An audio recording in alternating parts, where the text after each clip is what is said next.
ভ্রমণ, চিকিৎসা ও শিক্ষাসেবা নিয়ে দর্শনার্থীদের আকৃষ্ট করতে মেলায় হাজির পর্যটন সংশ্লিষ্টরা।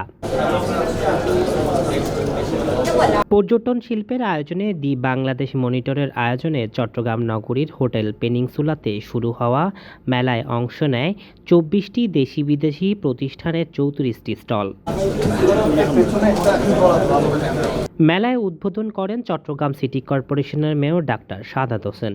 এ সময় পর্যটন খাতের উন্নয়নে চট্টগ্রামের বিভিন্ন পরিকল্পনা তুলে ধরেন। চট্টগ্রামকে ট্যুরিজম হাব হিসাবে তৈরি করতে ইকো ট্যুরিজম সহ পর্যটকদের নিরাপত্তায় সরকারের সাথে নানা বিষয়ের আলোচনার কথা তুলে ধরেন। এই বাংলাদেশের চারপাশে যে রাষ্ট্রগুলো আছে, সার্ক কান্ট্রিগুলো আছে, সেগুলোর দিকে যদি আমরা তাকাই, তারা এই ইন্ডাস্ট্রিকে পুঁজি করে আজকে মাথা উঁচু করে দাঁড়িয়েছে।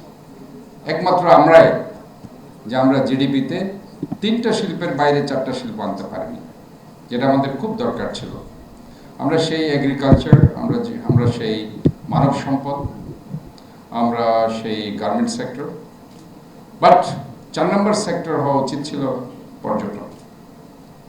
কিন্তু আমাদের যে কাঠামো, সেই কাঠামো থেকে আমরা বেরোতে পারিনি। রাষ্ট্রীয় কাঠামো, আমরা পর্যটন মিনিস্ট্রিকে আলাদা করতে পারিনি সিভিল এভিয়েশন থেকে। যেদিন আমরা পর্যটন একটা আলাদা মিনিস্ট্রি করতে পারবো, দেখবেন পর্যটন শিল্প দাঁড়িয়ে গেছে। যারা ছিল মিনিস্টার ম্যাক্সিমাম চিটাগাং থেকেই ছিল আর কি। সোফার আমি দেখেছি কেন জানি তারা শুধু সিভিল এভিয়েশনের দিকে একটু ইন্টারেস্ট ফিল করত, ট্যুরিজমটাকে কেন জানি তারা তেমন একটা পাত্তা দিতে চাইতো না, যেটা আমাদের সবচেয়ে এই শিল্পটা উঠে না আসার মূল কারণ। অথচ দেখুন, এই যে মালিক সাহেব যে কথাটি বলেছেন, উনি ঠিক আছে, উনি সরকারি খরচে গিয়েছে, কিন্তু পকেটে নিশ্চয়ই উনি মিনিমাম $1000 নিয়ে গিয়েছিল। ফিরে আসার সময় কি $1 ওনার কাছে ছিল? আমার প্রশ্ন। সব ডলার যেখানে গিয়েছে সব খরচ করে এসেছে। এটাই হচ্ছে এই শিল্পের বড় মাহাত্ম্য। আপনি আজকে বাংলাদেশে হয়তো বা বিদেশ থেকে কেউ এসেছে, দেখবেন যাওয়ার সময় আপনার পকেটে কিন্তু টাকা থাকবে।